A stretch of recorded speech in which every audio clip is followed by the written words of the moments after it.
आज हम लोग बात करते हैं साइंस में इलेक्ट्रिसिटी के बारे में बात करते हैं। जैसा कि पता है इलेक्ट्रिसिटी और मैग्नेटिज्म दो चैप्टर मिला के 12 मार्क्स के आएंगे। तो आपने देखा इसमें हम लोग इलेक्ट्रिसिटी के बारे में बात करते हैं। तो सबसे पहले हम लोग ये बात करते हैं कि कुछ कंपोनेंट्स हैं जो इलेक्ट्रिसिटी में यूज होते हैं, उसको क्या कहते हैं। जैसे हमारे पास दिख रहा है, पहला जो कंपोनेंट है उसे इलेक्ट्रिक सेल कहते हैं। इसका मतलब इसमें देखिए दो टर्मिनल है, एक पॉजिटिव टर्मिनल एक नेगेटिव टर्मिनल। तो इसे जब कभी भी किसी सर्किट में अगर तुम बना देख रहे हो और इसमें क्या है, एक पॉजिटिव एक नेगेटिव है, तो इसे इलेक्ट्रिक सेल कहते हैं। और अगर देखिए इसमें क्या दिख रहा है, ये भी सेल है, ये भी सेल है और एक और सेल है, ऐसे कई सारे सेल लग जाएं, यानी it is a combination of many cell, तो उसे हम लोग कहते हैं बैटरी, यानी वो इलेक्ट्रिक बैटरी होगी। तो बैटरी होगी यानी this is a combination of many cell. अगर आप ये देख रहे हैं किसी सर्किट में ऐसे बना हुआ है और याद रखिए इसमें कोई डॉट नहीं है बीच में, तो इसे कहते हैं प्लग। और प्लग या की बोल सकते हैं, की स्विच जो होता है, तो इसे कहते हैं ओपन की। और अगर यहाँ पे ऐसे बना हुआ है और लेकिन बीच में डॉट है, तो इसको कहते हैं क्लोज्ड यानी स्विच, यानी क्लोज्ड स्विच कहते हैं। अब अगर आते हैं इसमें फिफ्थ कंपोनेंट में, तो देखिए अगर एक वायर है, इस पे एक वायर आ रहा है और यहाँ पे हम लोगों ने एक पॉइंट दे रखा है। इसका मतलब जैसे देखा होगा कि अगर एक वायर आता है, एक और वायर है, इसमें क्या कर रहे हैं हम, कनेक्ट कर रहे हैं, तो ये वायर जॉइंट है। इसका मतलब ये जॉइंट यानी कोई भी वायर एक वायर को क्या कर रहा है, जॉइंट कर रहा है। अगर आपने देखा इस टाइप का सिंबल है, अगर एक वायर है इसके ऊपर ऐसे करके सिंबल बनाया, यानी एक लूप जैसे देके बनाया, तो इसका मतलब ये है कि ये वायर इसको टच नहीं कर रहा है, वायर क्रॉस विदाउट जॉइनिंग, यानी कि जैसे एक वायर है और अगर हम इस वायर को जोड़ रहे हैं तो ये ऐसे इसके बीच में गैप है, यानी कि टच नहीं कर रहा है। और अगर मैंने ऐसे कर दिया, इसका मतलब ये वायर मैंने कनेक्ट कराया है। तो आपने देखा अगर ये वायर ऐसे जा रहा है, दोनों के बीच में गैप है, इसका मतलब क्या हो गया, इसे बोलते हैं वायर क्रॉसिंग विदाउट जॉइनिंग। अगर ऐसा सिंबल है कहीं पे, ये इलेक्ट्रिक बल्ब होगा। अगर आपने देखा इस टाइप का सिंबल है, तो उसे रेजिस्टेंस कहते हैं। रेजिस्टेंस हमको पढ़ना भी है, क्या होता है, तो ये कहलाता है रेजिस्टेंस। अब यहाँ पे देख रहे हैं रेजिस्टेंस तो बना हुआ है, लेकिन इसमें एक एरो बना हुआ है, या इस प्रकार से देखें तो आप इसे कहते हैं रियोस्टेट। रियोस्टेट मतलब क्या होता है, रियोस्टेट भी बोलते हैं, और इसका मतलब हो गया वेरिएबल रेजिस्टेंस। अब आप ही सोचिए, कल के जैसे यहाँ पर ये एरो है, अगर इस एरो को हटा के हम यहाँ कर दें तो रेजिस्टेंस चेंज हो जाएगा। यानी कि आप अगर देख रहे हो एक वायर है, अगर इस वायर को इस जगह रखेंगे तो रेजिस्टेंस यहाँ के अकॉर्डिंग आएगा, यहाँ पे रख देंगे टच कराएंगे तो रेजिस्टेंस यहाँ के अकॉर्डिंग आएगा। इसका मतलब ये रेजिस्टेंस को हम अकॉर्डिंग टू आवर रिक्वायरमेंट हम इसे क्या कर सकते हैं, चेंज कर सकते हैं। तो इसको वेरिएबल रेजिस्टेंस भी कहते हैं। क्या कहते हैं, वेरिएबल रेजिस्टेंस। तो अब आपने देखा रियोस्टेट मतलब वेरिएबल रेजिस्टेंस। नेक्स्ट आता है अमीटर। अब ये कहीं पे बना हो और बीच में लिखा हो ए, इधर प्लस इधर माइनस, इसका मतलब अमीटर होता है। ये अमीटर क्या करेगा, ये हम अभी पढ़ेंगे। अमीटर नापेगा, मेजर करेगा करंट को। इसके बाद एक सिंबल है, इसे कहते हैं वोल्ट मीटर। इसमें क्या लिखा हुआ है, जैसे यहाँ अमीटर के लिए ए लिखा हुआ है क्योंकि अमीटर ए से शुरू हो रहा है। ऐसे देखिए यहाँ पे वोल्ट मीटर है, तो वोल्ट मीटर किससे शुरू होगा, वी से शुरू होगा। इस वजह से इसको क्या कहते हैं, वोल्ट मीटर कहते हैं। तो आपने देखा कि कुछ सिंबल हैं जो सर्किट में यूज होते हैं। अगर कोई भी सर्किट में इस सिंबल आ रहे हैं तो इसका हम लोग उपयोग कर सकते हैं। तो आपने देखा इलेक्ट्रिक सेल, बैटरी, प्लग की, ओपन की, क्लोज्ड की, wire joint, wire crossing without joint, electric bulb, resistance, variable resistance, ammeter, volt meter. अब इसके बाद हम लोग टॉपिक शुरू करा जाए, अगर इसमें देखा जाए तो अगला टॉपिक हम लोग क्या क्या पढ़ते हैं, शुरुआत करते हैं इस चैप्टर की।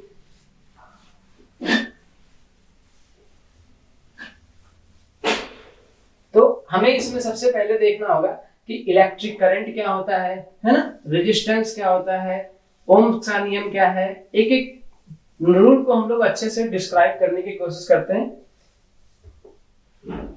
अब देखिए सबसे पहला पॉइंट आता है, यहाँ पर कुछ कीवर्ड्स यूज होंगे जैसे आई या आई, तो इसको कहेंगे इलेक्ट्रिक करंट। क्या कहेंगे, इलेक्ट्रिक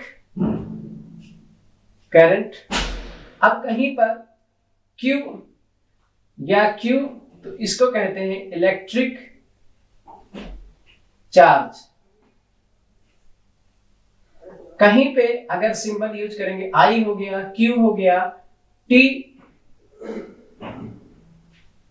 इसका मतलब टाइम, ठीक। अगर कहीं पे यूज कर रहे हैं हम लोग आर, तो इसको आप जान ही चुके हैं, रेजिस्टेंस।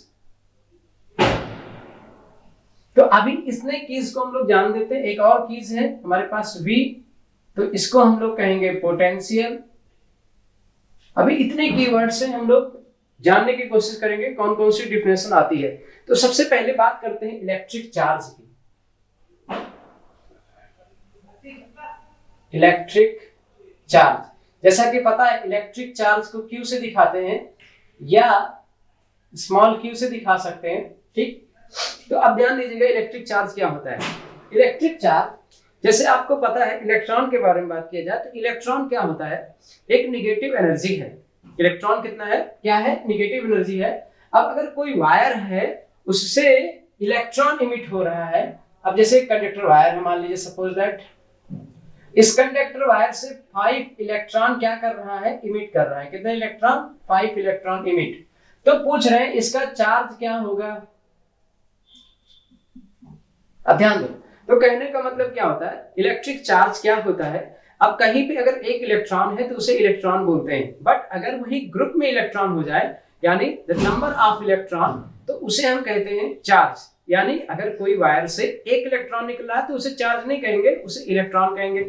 बट अगर उस वायर से, कंडक्टर वायर से ढेर सारे मात्रा में इलेक्ट्रॉन निकल रहे हैं, यानी lose maximum number of electron या emit maximum number of electron, तो उसे हम क्या कहते हैं, चार्ज। तो चार्ज क्या बन गया, एक हिसाब से इलेक्ट्रिक चार्ज क्या हो गया, the number of emitting electron from any conductor wire.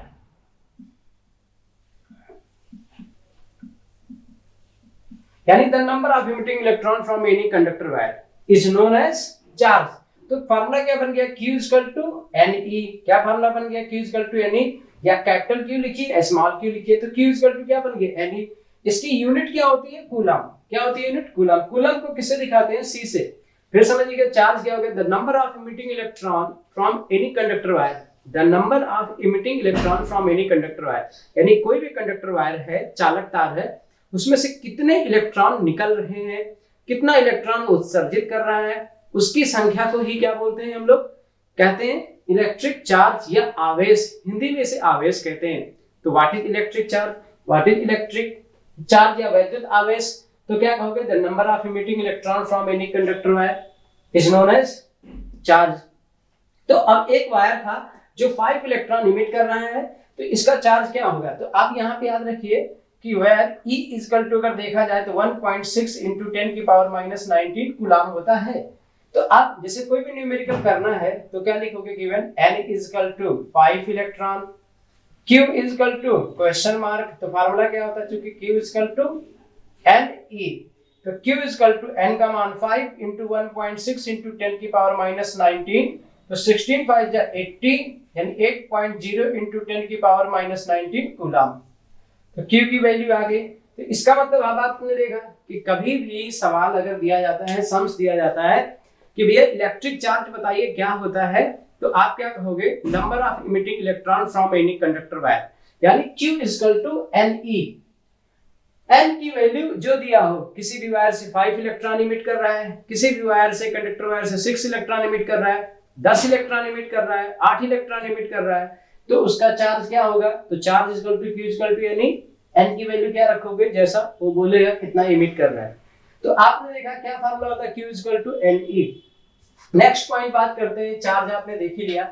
अब चार्ज के बाद क्या आएगा, इलेक्ट्रिक करंट। किसकी बात करेंगे हम लोग, इलेक्ट्रिक करंट की।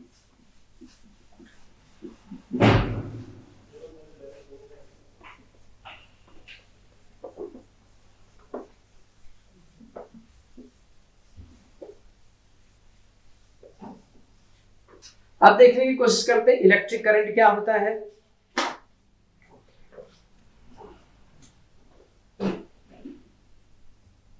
इलेक्ट्रिक करंट,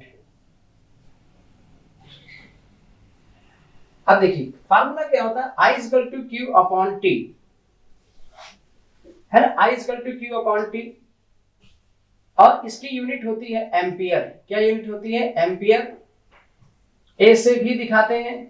तो एसआई यूनिट, अब ये कौन सी यूनिट होती है? SI unit. कैसी यूनिट होती है? एसआई। अब बात आती है एसआई यूनिट क्या होती है। एसआई यूनिट एक ऐसी यूनिट होती है जिसे इंटरनेशनल सिस्टम बोलते हैं, यानी अंतरराष्ट्रीय प्रणाली। इंटरनेशनल सिस्टम यूनिट का क्या मतलब होता है? आप कहीं भी किसी भी देश में भी जाएंगे, बोलेंगे 5 एम्पियर की करंट है, वो समझ जाएगा। तो कुल मिला के आपको मतलब पता चल गया। यूनिट दो प्रकार की होंगी, एक होगी एमकेएस यूनिट, एसआई यूनिट, ऐसे सीजीएस यूनिट भी होती है। तो एम्पियर कैसी यूनिट है? SI unit. अगर एमकेएस में पूछा जाए और अदर यूनिट में देखा जाए, तो इसकी अदर यूनिट अगर हम बात करें तो यूनिट फार्मूला बेसिस, तो कूलाम, तो आपको पता है चार्ज है, क्यों अभी पढ़ के आए हैं। चार्ज की यूनिट क्या होती है? कूलाम होती है। और टाइम की क्या होती है? सेकंड। तो दूसरी यूनिट बन गई कूलाम पर सेकंड या कूलाम सेकंड इनवर्स। तो ये भी करंट की यूनिट हो गई। तो आपने यूनिट देख ली क्या क्या होती है करंट की। अब याद रखिएगा, कभी भी किसी चीज को अगर टाइम से डिवाइड करते हैं तो उसकी रेट निकलती है। क्या निकलती है? उसकी रेट। अब आपको पता है कि जब इलेक्ट्रॉन मूव करता है या फ्लो करता है तो उसे हम क्या कहते हैं कि चार्ज है। एक इलेक्ट्रॉन नहीं, कई सारे इलेक्ट्रॉन। अगर इलेक्ट्रॉन ग्रुप में मूव करता है, 5 इलेक्ट्रॉन, 6 इलेक्ट्रॉन, 8 इलेक्ट्रॉन, 10 इलेक्ट्रॉन, इसका मतलब ये क्या हो गया? इसका मतलब ये हो गया ये चार्ज है। तो अब आपको पता है कि जब भी आपने देखा कि ये चार्ज के बारे में बात कर रहे हैं, तो इसका मतलब क्या हो गया? वो बता रहे हैं कि इलेक्ट्रिक करंट के बारे में बता रहे हैं, वो चार्ज के बारे में बता रहे हैं, क्योंकि जब जब इलेक्ट्रॉन मूव करेगा करंट ऑटोमेटिक फ्लो करेगा। तो अब देखिए, अब बात आती है एक डिफिनेशन क्या बन गई इलेक्ट्रिक करंट की, सुनिएगा। तो अब क्या बोलेंगे?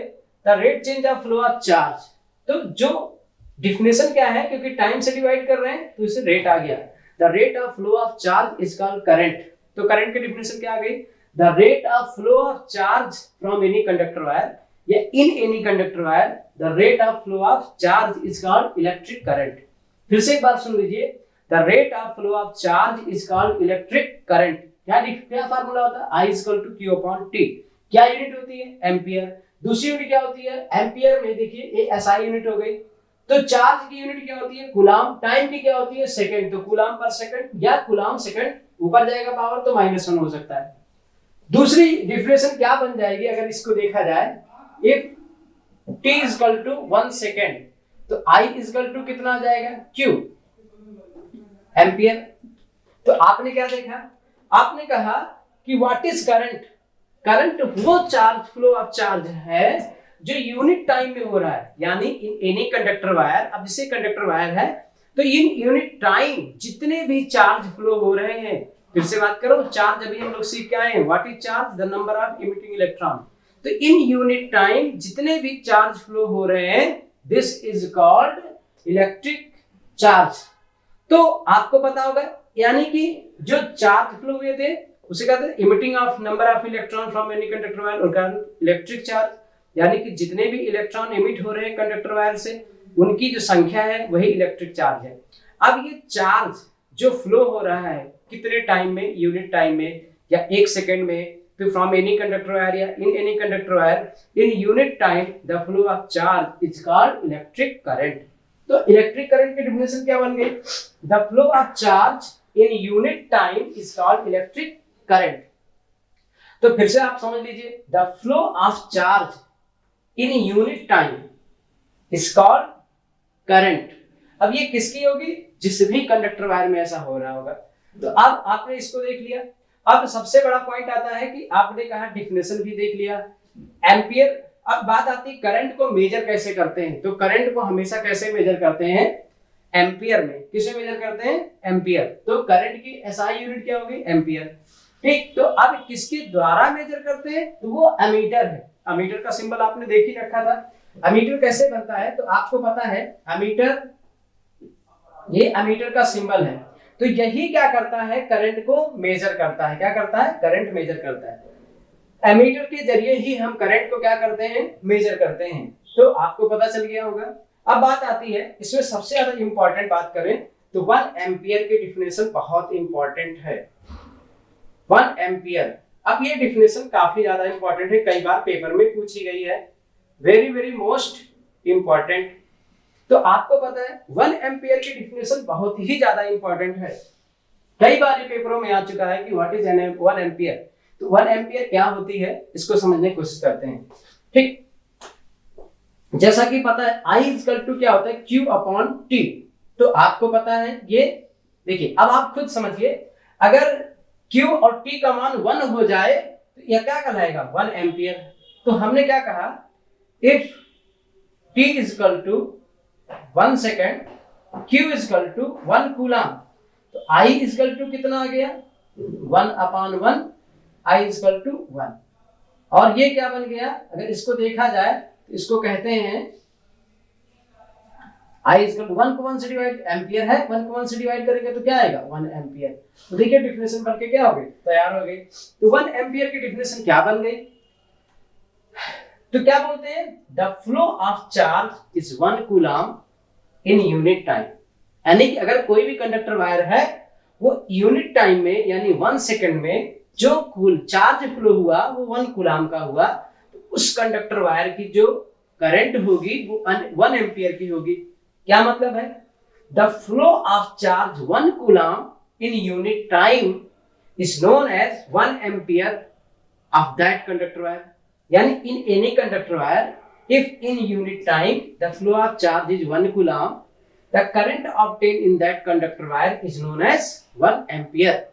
तो आपने क्या देखा कि अगर कोई भी कंडक्टर वायर है वो यूनिट टाइम में, that means 1 second में the flow of charge is 1 coulomb, obtained current in that conductor wire is known as 1 ampere electric current। तो समझ में आ गया 1 एम्पियर की डिफिनेशन क्या होती है, ये बहुत ही ज्यादा क्या है इंपॉर्टेंट है। तो अब समझ में आ ही गया होगा कि इलेक्ट्रिक करंट क्या होता है। तो देखिए आपने क्या कहा, सबसे पहले इलेक्ट्रिक चार्ज पढ़ा, उसके बाद आपने इलेक्ट्रिक करंट पढ़ा। इलेक्ट्रिक करंट में उसके बाद कौन कौन से कंपोनेंट यूज होते हैं, तो इलेक्ट्रिक करंट के बारे में आपने जान लिया, I is equal to Q upon T। सबसे पहले आपने चार्ज को जाना, चार्ज क्या होता है, the flow of charge, the flow of electron है ना, या the number of emitting electron is known as charge. उसके बाद इलेक्ट्रिक करंट की जो डिफिनेशन जानी, क्या थी डिफिनेशन, उस पे न्यूमेरिकल भी देखा था कि अगर कोई भी वायर है यानी कि t सेकंड में, यानी जितना भी चार्ज क्या कर रहा है फ्लो कर रहा है, तो t को टाइम से डिवाइड यानी चार्ज को टाइम से डिवाइड कर रहा है, इसका मतलब इसकी रेट निकल गई। तो the flow of charge, the flow of rate of charge is called electric current. उसके बाद दूसरी डिफिनेशन आपने क्या कहा, if t is equal to 1 second, I is equal to Q, यानी वो चार्ज जो यूनिट टाइम में फ्लो होगा वही करंट कहलाएगा। फिर आपने क्या कहा, किससे मेजर करते हैं करंट को, अमीटर से। फिर आपने कहा कि ये एम्पियर है 1 एम्पियर, इसकी डिफिनेशन क्या होती है, तो आपने कहा अगर t इक्वल टू कितना कर दें 1 सेकंड और q इक्वल टू कितना कर दें 1 कूलम, तो 1 अपॉन 1 क्या कहलाएगा 1 ही कहलाएगा और यूनिट एम्पियर लगा ही हुआ है। तो आपने कहा if in any conductor wire in unit time the flow of charge is 1 coulomb, obtained current is known as 1 ampere. तो इस हिसाब से आपने देखा इलेक्ट्रिक करंट के बारे में देखा। अब बात आती है इलेक्ट्रिक करंट पे अगर एक सवाल भी कर लिया जाए तो कैसे करा जाएगा, तो देखिए ध्यान से।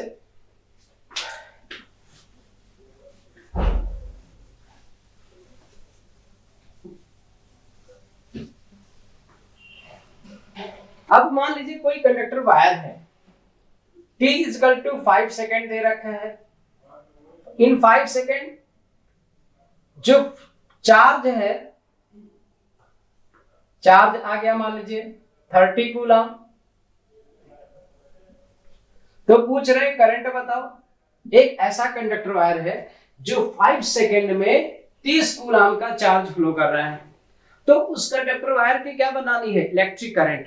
तो आपको जैसा कि पता है कि हमने फार्मूला भी पढ़ा है I is equal to Q upon T। अगर कोई आपसे कहता है करंट क्या है तो आप बोल सकते हो इट इज नथिंग, ये क्या होता है कुछ नहीं, बस फ्लो ऑफ चार्ज है कितने समय में यूनिट टाइम में, यानी 1 सेकंड में कितने चार्ज आपने निकाल दिए वही उसकी क्या होगी इलेक्ट्रिक करंट।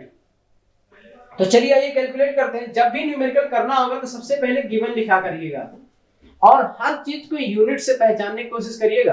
अब जैसे न्यूमेरिकल में लिखा है 5 सेकंड, समझ में आ ही गया होगा कि ये 5 सेकंड का मतलब टाइम दे रखा है, तो टाइम को किससे दिखाते हैं t से, t इज इक्वल टू क्या हो गया 5 सेकंड। उसके बाद कह रहे हैं चार्ज, तो चार्ज कितना है 30 कूलम।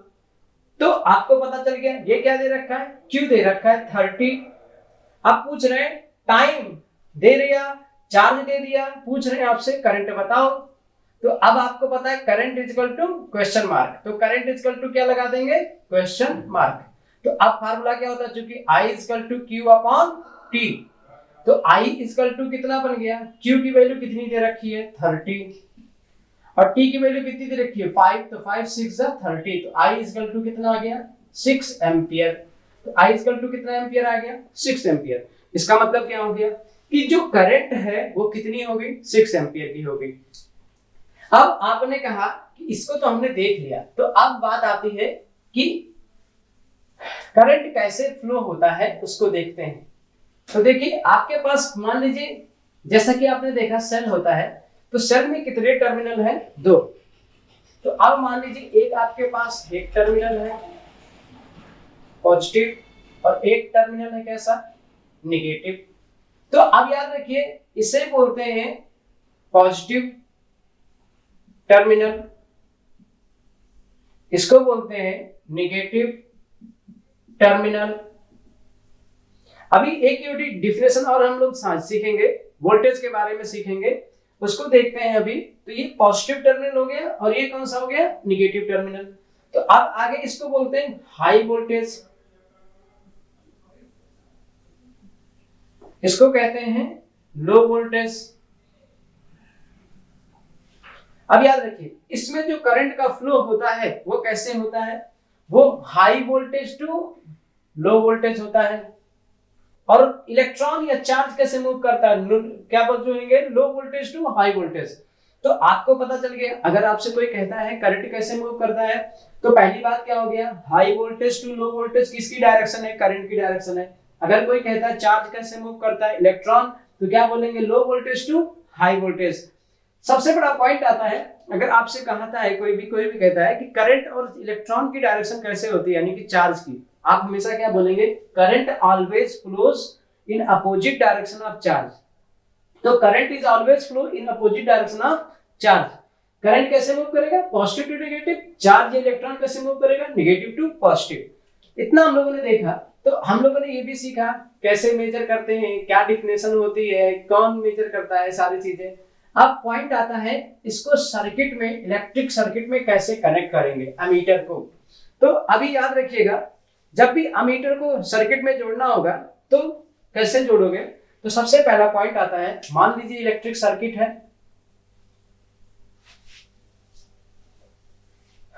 तो अब ये क्या हो गया ये बैटरी हो गई, ये क्या हो गया बैटरी,